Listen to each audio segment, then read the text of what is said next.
Please like and subscribe this channel. कहानी की शुरुआत किम नाम के एक आदमी से हुआ। रोज की तरह एक दिन जब वो बस से उतरता है तो नोटिस कर पाता है कि एक ली नाम की लड़की अपने सामान के साथ बस स्टैंड पर बैठी हुई है। पहले कई दिनों तक किम उस लड़की को ऐसी ही इग्नोर करता चला जाता है, लेकिन बेचारा एक दिन परेशान होकर उससे पूछ ही लेता है कि यह हर दिन की तरह एक ही जैसे बैठी हुई क्यों रहती हो, यहाँ क्या कर रही हो तुम। लड़की बताती है, कहने लगी मैं तो बस का इंतजार कर रही हूँ। किम कहने लगा जिस बस से मैं उतरा हूँ वो लास्ट बस थी, अब सुबह ही कोई बस आएगी। यह लड़की जिसका नाम ली है किम से सवाल करने लग गई कि क्या तुम मुझे जानते हो, लेकिन किम तो उसे नहीं जानता था, इसीलिए वो ना में सर को हिलाकर यहाँ से चला जाता है। लेकिन जब अगले दिन वो यहाँ आता है तो इस दिन भी उसके साथ वही सब पिछली बार की तरह होने लग गया। किम बस से उतरा और लड़की फिर से बस स्टैंड पर अकेले ही बैठी होती है। बस कुछ बदला था तो वो था कि आज बारिश हो रही थी। किम को उस लड़की पर तरस आ जाता है और वो इस लड़की से कहने लगा कि यहाँ रुकना तुम्हारे लिए ठीक नहीं, मेरा घर पास में ही है, चाहो तो वहाँ रात गुजार सकती हो। उसकी इतनी सी कही हुई बात लड़की मान जाती है और किम उसे लेकर अपने घर चला आता है। सीन शिफ्ट करके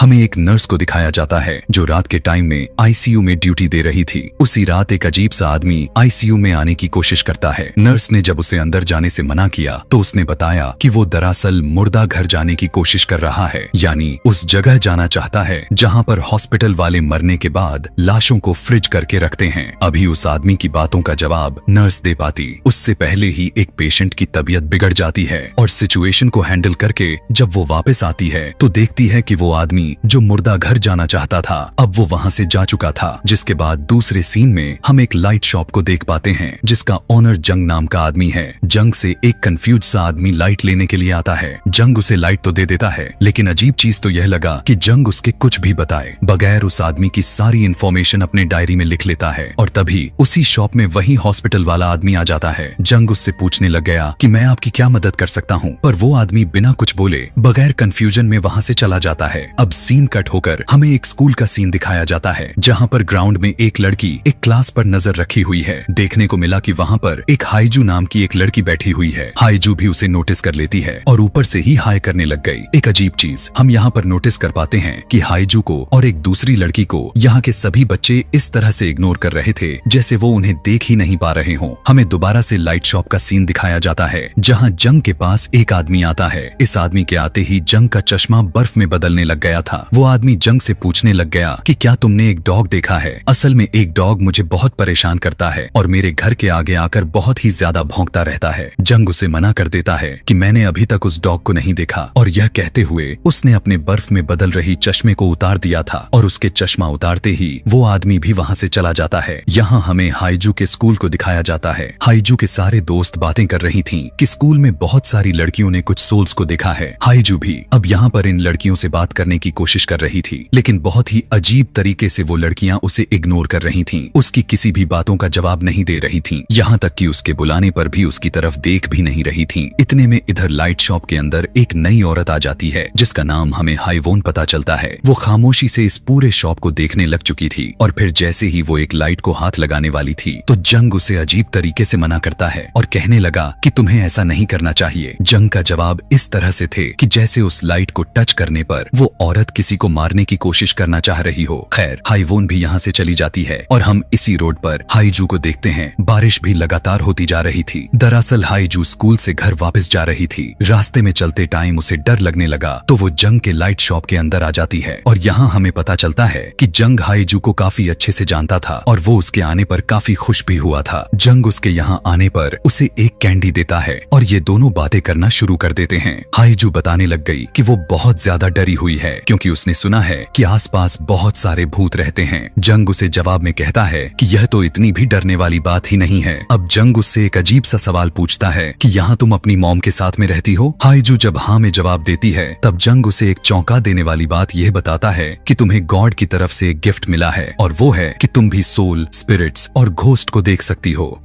यह सुनते ही हाईजू एक्साइटेड होकर पूछने लग गई कि अगर मुझे कभी सोल स्पिरिट दिख भी गई तो मैं किस तरह पहचानूंगी। जंग कहता है कि तुम्हें गौर से देखना होगा, उन लोगों को उनके अंदर कुछ ना कुछ एबनॉर्मल होगा। हाईजू सोच में पड़ जाती है और वहीं हमें जंग का रिफ्लेक्शन नीचे मिरर में दिखाया जाता है जो कि वो बिल्कुल बूढ़ा दिख रहा था, यानी जंग खुद भी एक भूत ही था। सीन कट हुआ और हम दूसरी तरफ दोबारा किम को देखते हैं। किम अपने घर जाने के बाद नोटिस करता है कि ली नाम की लड़की जो उसे बस स्टैंड पर मिली थी अब उसके उसकी नाखून उल्टी तरफ लगे हुए थे और इस चीज को देखकर वो बहुत ही ज्यादा डर जाता है। लेकिन उसी टाइम ली अचानक से उसके ऊपर हमला कर देती है। ली ने उसके साथ आखिर क्या किया यह तो नहीं दिखाया गया, लेकिन उसके बाद ली अपना सूटकेस लिए किम के घर से बाहर निकल रही थी और अब उसके सूटकेस से खून टपकने लग चुका था। हाईजू जो अब घर के लिए निकल चुकी थी वो भी अब ली को देख लेती है और ली को देखकर हाय बोलती है और हैरान होकर ली पीछे मुड़कर उसे देखने लग गई। ली खुद हैरान थी कि हाईजू उसे आखिर कैसे देख सकती है, क्योंकि ली तो एक भूत थी। इसी टाइम पर हमें रोड पर यूजी नाम के लड़का को भी दिखाया गया। वो भी जब स्कूल से वापस जब घर के लिए निकल रहा था तो रास्ते ने उसे बहुत ही ज्यादा डर लग रहा था। अपने डर को कम करने के लिए वो गाना गा रहा होता है और घर के अंदर सियोन नाम की लड़की उसके गाने से बहुत ही ज्यादा तंग पड़ रही होती है। उसके गाने से वो अपना काम नहीं कर पा रही थी, यहाँ तक कि ऊपर से लाइट भी चली गई थी और लाइट के जाते ही हमें उसके पीछे की शैडो में किसी और के साथ दिखाया जाता है और इस बात से सियोन बिल्कुल अनजान थी।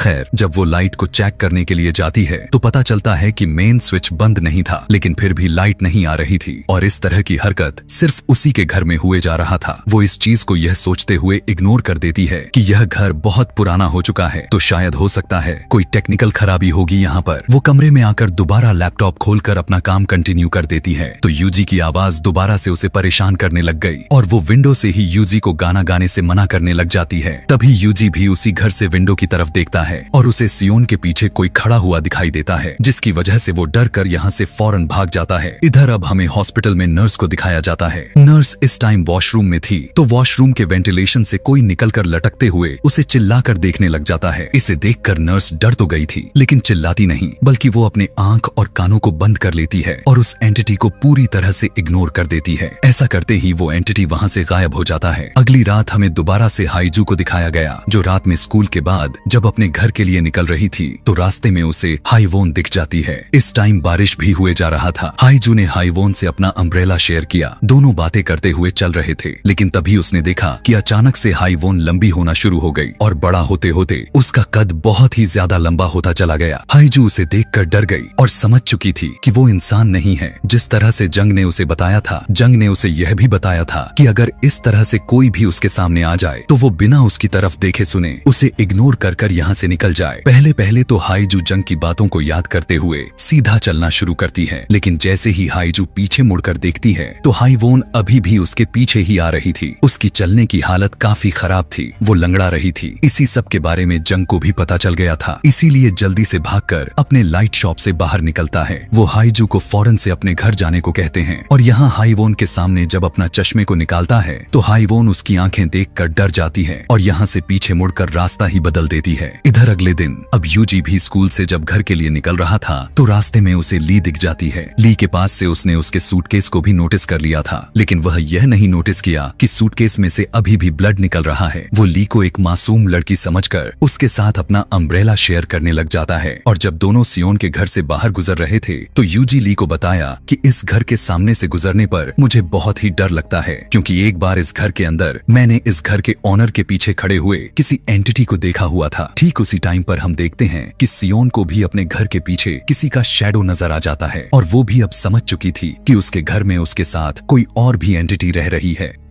बाहर हम दोबारा से यूजी और ली को देखते हैं। बातें करते हुए यूजी ली के हाथों को देख लेता है और नोटिस कर पाता है कि ली के नाखून पीछे की साइड यानी उल्टी साइड पर लगा हुआ है और यह देखने के बाद उसे भी समझ आ चुका था कि ली भी इंसान नहीं थी और खौफ के मारे उसकी तो जान ही निकल जाती है। डरते हुए वो नीचे भी गिर जाता है और उसके पैर भी टेढ़े हो जाते हैं। वो जोर जोर से कांपने लग चुका था और ली उससे पूछने लग गई कि क्या तुम ठीक हो? यूजी उसकी किसी भी बातों का जवाब नहीं देता और लंगड़ाते हुए यहाँ से चला जाता है, जिसके बाद ली उस लाइट शॉप के अंदर आ जाती है। जंग जब ली को देखकर पूछने लग गया कि तुम्हें क्या चाहिए, मैं तुम्हारी कैसी मदद कर सकता हूँ, कि तभी इस टाइम ली एक बल्ब को गौर से देखने लग गई और जंग को देखकर कहने लग गई कि मैं जानती हूँ कि मुझे क्यों चाहिए। वो वापस आने के लिए मुड़ जाती है कि तभी यहाँ पर डिटेक्टिव आ जाते हैं। यहाँ डिटेक्टिव किसी शख्स को ढूंढते हुए आए थे और वो जंग से उस आदमी के बारे में पूछ रहे थे। गुजरते टाइम वो यह नोटिस कर पाते हैं कि ली जहाँ से गुजर रही थी वहाँ पर खून गिरा हुआ है। उनका ध्यान ली के सूटकेस पर तो नहीं जाता, लेकिन वो रुककर ली से पूछ लेते हैं, क्या तुम्हें कोई चोट लगी है? लीना में सर हिलाते हुए यहाँ से बाहर जाने लग गई। ली की हालत कुछ ठीक नहीं लग रही थी। बाहर बारिश भी हुए जा रहा था, इसीलिए डिटेक्टिव बारिश से बचने के लिए उसे अपना रेनकोट दे देते हैं। फिर यहीं से दृश्य बदलकर हमें दोबारा से हॉस्पिटल का सीन दिखाया जाता है।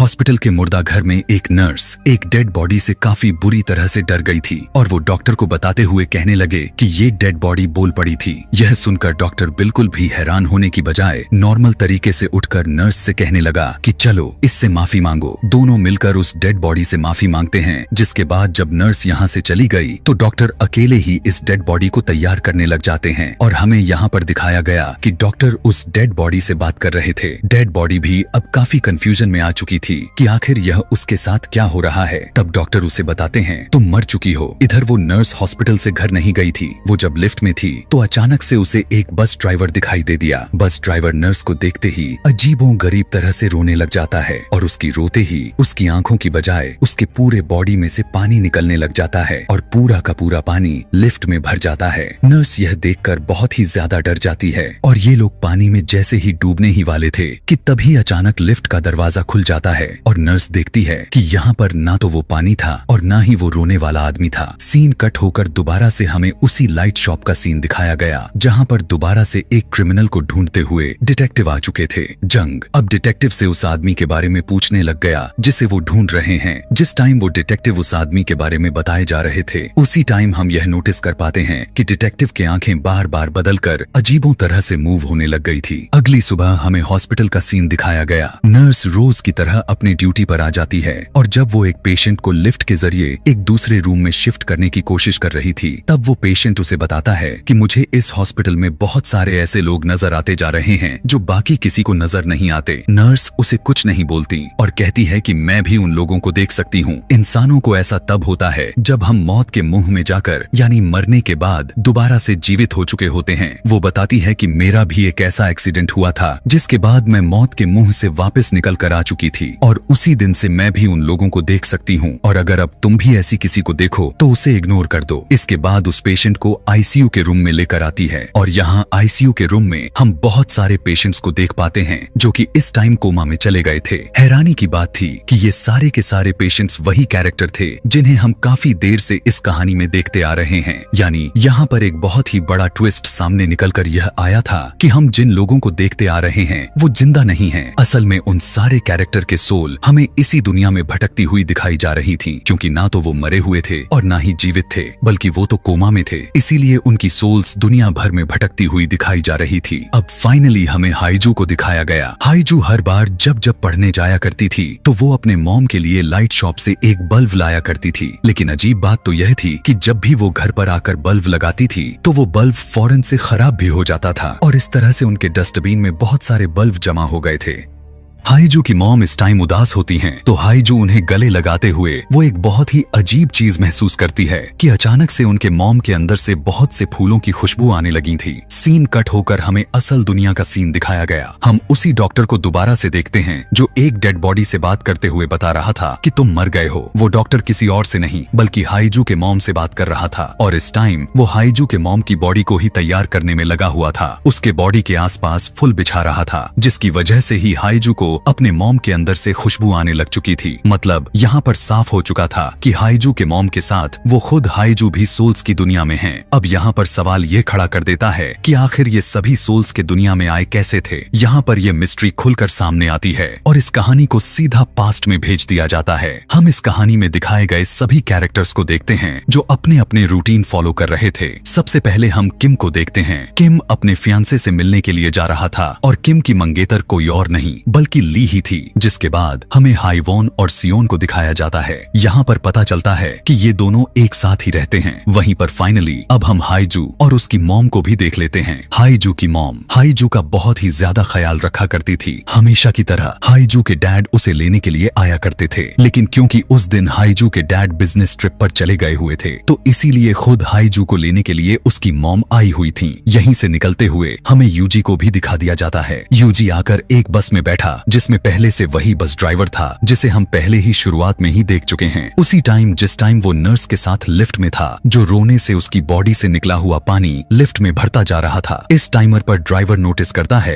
कि बस के ब्रेक सही से काम नहीं कर रहे हैं। वो इन्हें रिपेयर नहीं करता क्योंकि उसे जल्दी भी थी और बस के निकलने का टाइम होता ही जा रहा था। और इसी बस में इस टाइम सभी मेन कैरेक्टर्स सवार हो चुके थे। बस अब रास्ते पर निकल चुकी थी। बारिश भी लगातार हुए जा रहा था कि तभी अचानक बस का बैलेंस बिगड़ता है, टायर पंक्चर हो जाता है, इवन ब्रेक भी काम नहीं करती और बस सीधा ब्रिज को तोड़ते हुए पानी में गिर जाती है। ली इस टाइम जो अगले टर्मिनल पर बस का इंतजार किए जा रही थी ताकि उस बस के अंदर से किम निकलकर उसके पास आए, वो इस एक्सीडेंट को देखकर पूरी तरह से टूट जाती है। यहाँ पर अब सबकी जिंदगियां दांव पर लग चुकी थीं। इमरजेंसी में सभी को हॉस्पिटल लेकर आया गया और सभी की हालत बहुत ही ज्यादा खराब हो चुकी थी। हमें पता चलता है कि हॉस्पिटल तक आते आते हाईजू और उसकी मॉम दोनों की मौत हो चुकी थी। हादसा इतना खराब हो चुका था कि बाकी लोग भी बिल्कुल भी ठीक नहीं दिख रहे थे। वे सभी अब कोमा में जा चुके थे। किम के मॉम डैड इस टाइम बहुत ही ज्यादा परेशान हो चुके थे। ली किम के मॉम को मैसेज करती है किम की हालत पूछने के लिए, तो गुस्से में आकर किम की मॉम उससे यह कह देती हैं किम मर गया, क्योंकि वो नहीं चाहती थी कि ली किम के साथ रहे, क्योंकि ली ना तो सुन सकती थी और ना ही बोल सकती थी और उसके दुनिया में किम के अलावा कोई था भी नहीं। किम की मौत की खबर सुनकर वो इतना ज्यादा टूट जाती है कि वो अपनी ही जान ले लेती है। यानी यहाँ हमें पता चलता है कि सोल्स की दुनिया में 3 लोग मर चुके थे और बाकी के सभी जिंदगी और मौत के बीच फेस कर रहे थे। ली ने सुसाइड की हुई थी और उसकी सुसाइड इतनी दर्दनाक थी कि उसके हाथ के सभी नेल्स टूट चुके थे और वजह भी यही थी, सोल्स के दुनिया में उसके नेल्स उल्टे लगे हुए थे। यहीं से सीन कट होकर दोबारा प्रेजेंट में आ जाता है और हमें वही सोल्स वाली दुनिया दिखाई जाती है। हम ली को इसी बस स्टैंड पर वेट करता हुआ देख पाते हैं जैसे वो अपने मरने से पहले कर रही थी। बस में से किम निकल कर आता है। असल में वो किम नहीं है, किम की सोल है, जबकि किम यह तक भूल चुका है कि ली उसकी मंगेतर हुआ करती थी। हर रोज की तरह वो ली को देखता है, यह सोचता है कि ली उसे इतनी गौर से क्यों देख रही है और यहाँ से चला जाता है। हमेशा थोड़ी ही दूर जाने पर हर बार की तरह किम गिर जाया करता था, क्योंकि असली दुनिया में उसकी दोनों टांगे टूट चुकी थीं। इसीलिए वो इस सोल वाली दुनिया में भी सही से चल भी नहीं पा रहा था। इस सोल के दुनिया में किम के बार बार बस से निकलना, थोड़ा सा दूर जाकर गिर जाना और ली का फिर उसे संभालना, यह सब के सब एक लूप में चलता जा रहा था। हमेशा की तरह ली उसे संभाल कर अपने घर लेकर जाया करती थी और रोज उसकी टांगे सिल दिया करती थी ताकि वो इस सोल वाली दुनिया में भी चल सके और असली दुनिया में भी जल्द ही ठीक हो जाए। यानी यहाँ पर ली को, जहाँ हम इस पूरे कहानी में एक किलर समझते आ रहे थे, असल में वही किम की सबसे अच्छी अभिभावक यानी अच्छी हमदर्द थी। सीन शिफ्ट करके हमें अब सियोन को दिखाया गया, जो अब अपने अंधेरे घर में थी। काफी देर लाइट नहीं आती तो वो पूरी तरह पागल सी होने लग जाती है और जैसे ही नीचे गिरती है तो उसे अपने एक्सीडेंट के बारे में सब कुछ याद आ जाता है। उसे याद आता है कि उसे बचाने के लिए उसकी दोस्त हाईवोन ने उसे पीछे से पकड़ लिया था। यह जानकर वो फूट फूट कर रोने लग जाती है और हाईवोन उसे दिलासा देने लग गई थी। यहाँ पर डिटेक्टिव भी सिगरेट ऑन करने के लिए अपना लाइटर जलाता है और जैसे ही रोशनी के थ्रू उसे अपना शैडो नजर आता है तो वो देखता है कि उसका आधा सर गायब हो चुका था। वो डर कर लाइट शॉप के अंदर चला जाता है और वो जंग से इन सारे हो रहे कांड के बारे में पूछने लग गया कि ऐसे अजीब अजीब तरह के बर्ताव उसके साथ ही क्यों हो रहा है। वो जंग से एक और भी सवाल करता है कि इस दुनिया में कभी सुबह क्यों नहीं होती, हमेशा रात ही क्यों रहती है। उसकी पूछे हुए बातों के जवाब में जंग कुछ भी नहीं बोलता, बल्कि वो सीधा अपने चश्मे को निकाल देता है और हम पहली दफा उसकी डिमोनिक आंखें को देख पाते हैं। उसकी आंखें को देखकर डिटेक्टिव पूरी तरह से समझ चुका था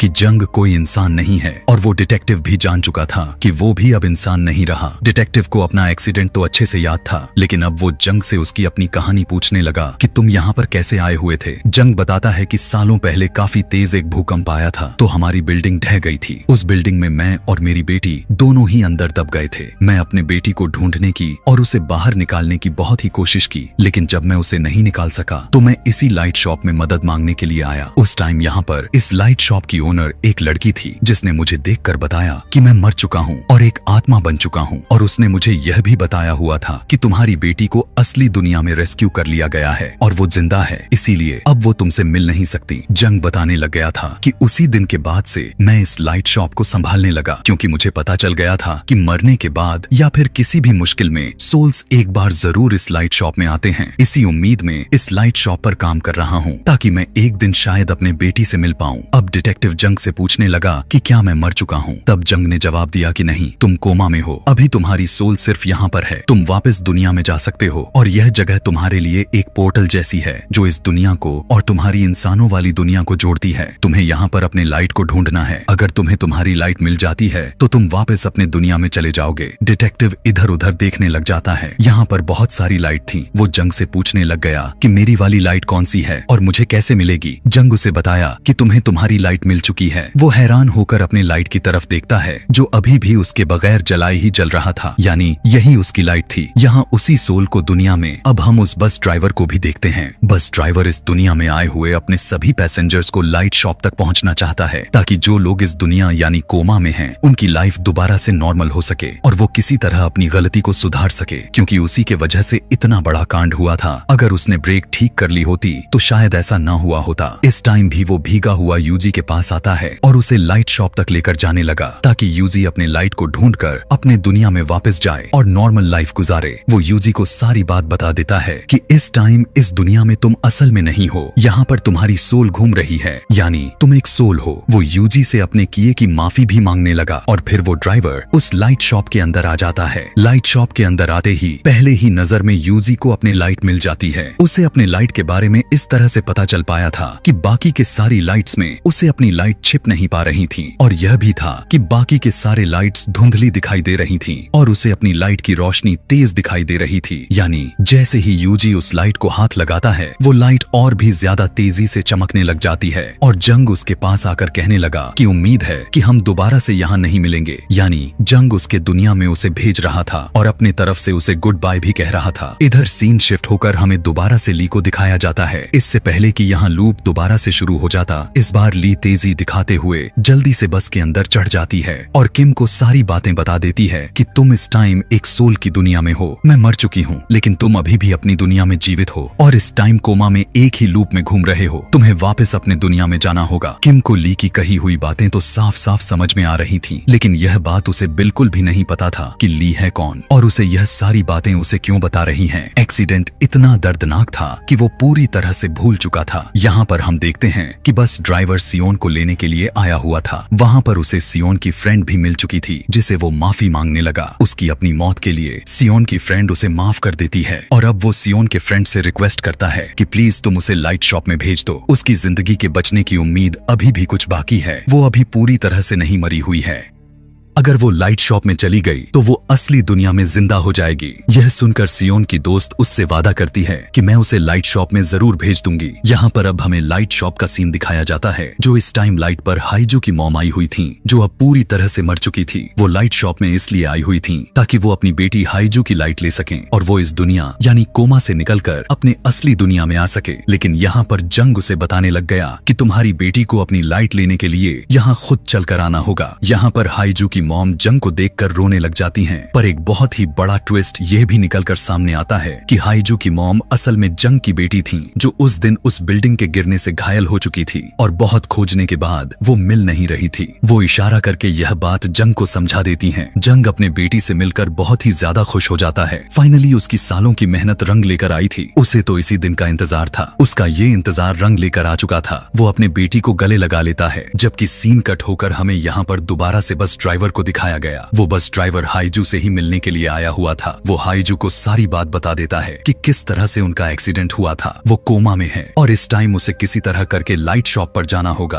ताकि वो अपने दुनिया में वापस जा सके। यह सारी बातें जानकर हाइजू को काफी जोर से झटका लगता है। हाइजू के साथ इतना कुछ जो अभी तक अजीब होता चला आ रहा था, जिसकी वजह से वो काफी परेशान हो चुकी थी। आखिर वो वजह यह था कि उसकी सोल कभी किसी को नजर ही नहीं आ रही थी। इसे आज समझ आया कि क्यों सभी दोस्त उसे इग्नोर किए जा रहे थे और क्यों स्कूल में सिर्फ एक ही लड़की उसे देख पाती थी। वो बहुत ही ज्यादा मात्रा में घबरा जाती है और घर जाती है, जहाँ पर वो देखती है कि उसकी मॉम उसके लिए लाइट लेकर आई हुई थी। यहाँ पर उसे यह बात पता चलता है कि उसकी मॉम असली दुनिया में मर चुकी हैं। यह जानकर वो पूरी तरह से टूट जाती है और अपनी लाइट लेकर अपनी दुनिया में जाने से इनकार कर देती है। हाइजू अपने दोनों हाथों को बांध चुकी थी। वो लाइट को नहीं पकड़ती, लेकिन हाइजू की मॉम उसे गले लगाकर प्यार करती हैं। बहुत कुछ प्यार से उसे समझाने लग गई और जबरदस्ती उसके हाथ में उसकी लाइट पकड़ा देती हैं। इधर सियोन की दोस्त ने भी सियोन को वादा करके लाइट शॉप भेज दिया। लाइट शॉप में जाकर सियोन ने देखा कि उसकी लाइट बहुत ही कमजोर थी, यानी उसकी जिंदा बचने के चांसेस बहुत ही कम थे। अगर वो जिंदा बच भी जाती तो ज्यादा से ज्यादा मात्रा में बीमार ही पड़ी रहती और वहाँ पर दुखी भी रहती, क्योंकि उसकी दोस्त यहाँ उस दुनिया में थी। इसीलिए वो वापस अपनी दुनिया में जाने से मना कर देती है और अपने घर वापस आ जाती है और अपने दोस्त को बताने लग गई कि आज के बाद वो कभी भी यहाँ से नहीं जाने वाली। इधर हमें दिखाया जाता है कि ली भी जबरदस्ती किम को खींचते हुए लाइट शॉप तक लेकर आई हुई थी। किम अभी भी ली को पहचान नहीं पाता, लेकिन ली की बात मानते हुए लाइट शॉप के अंदर चला गया तो उसे भी अपनी लाइट मिल चुकी थी। उसके अपनी लाइट को टच करते ही यहाँ पर तेज रोशनी फैलती है और फाइनली किम अपनी असली दुनिया में चला जाता है और पीछे से ली अपने प्रेमी किम के लिए फूट फूट कर रोने लग जाती है, क्योंकि वो जानती थी आज के बाद वो कभी भी किम को नहीं देख पाएगी। सीन कट होकर अब हमें असली दुनिया का सीन दिखाया गया, जहाँ पर फाइनली यूजी को न सिर्फ होश आया हुआ था बल्कि वो पहले की तरह नॉर्मल भी हो चुका था। और यहाँ पर उससे मिलने के लिए वही नर्स आती है जिसमें हमने इस कहानी के शुरुआत में देखा था। हाईजू भी कोमा से बाहर आ चुकी थी, लेकिन हाईजू को दूसरी दुनिया यानी कोमा के दुनिया में हुआ सब कुछ आज तक उसे याद था। इसी वजह से वो बहुत ज्यादा दुखी थी, क्योंकि आखिरी दफा वो अपने मॉम से मिलकर आई हुई थी। इस दुनिया में उसे अपनी मॉम की कमी बहुत ही ज्यादा महसूस हो रही थी। लेकिन उधर सोल्स की दुनिया में हमें दिखाया जाता है कि वो बस ड्राइवर अब सबसे माफी मांगने के बाद दूसरी दुनिया में भी अच्छे काम करने लगा था। उसने ड्यूटी ले ली थी कि जितने भी लोगों की सोल्स कोमा में उस दुनिया में जाएगी वो उन सब की सोल्स को लाइट शॉप तक लेकर जाएगा, ताकि वो जल्द ही अपने असल दुनिया में वापस जा सकें। यहीं इस दुनिया के अंदर अब लाइट शॉप में जंग के साथ साथ हाईजू की मॉम यानी जंग की बेटी भी रहती हैं और ये दोनों बाप बेटी इस दुनिया में एक दूसरे से मिलकर बहुत ही ज्यादा खुश हैं। फाइनली अब असली दुनिया में हम किम को भी देख पाते हैं, जो कोमा से बाहर तो निकल चुका था, लेकिन आज भी उसे ली याद नहीं थी। ली के बारे में वो अपने मॉम और कुछ लोगों से सुनता तो है कि वो उसकी फ्रेंड थी, लेकिन उसे कुछ अपनी बात याद नहीं थी। लेकिन उसे यह बात जरूर याद था कि सोल्स के दुनिया से असली दुनिया में आने में उसकी मदद ली ने ही की थी। डिटेक्टिव भी अब अपने लाइफ में वापस आ चुके थे, लेकिन दोबारा लाइफ मिलने की वजह से उन्हें भी इस दुनिया में मौजूद सभी सोल्स नजर आए करते थे और इस वजह से डिटेक्टिव काफी डिस्टर्ब रहने लगे थे। यहाँ पर डिटेक्टिव को एक अजीब सा आदमी मिलता है और डिटेक्टिव को परेशान होने से मना करता है और कहने लगा कि मैं समझ रहा हूँ कि आप दूसरी दुनिया के लोगों को और सोल्स को देखकर डिस्टर्ब हो रहे हो। पहली दफा में मैं भी इसी तरह से डिस्टर्ब हुआ करता था, क्योंकि मैं भी उन सबको देख सकता हूँ, लेकिन धीरे धीरे सब कुछ नॉर्मल हो जाएगा। यही बात कहते ही यह कहानी यहाँ पर खत्म हो जाती है। ऐसे ही और भी मूवी एक्सप्लेनेशन वीडियोस देखने के लिए चैनल को सब्सक्राइब और कमेंट में नेक्स्ट मूवी लिखना ना भूलें। Thanks for watching.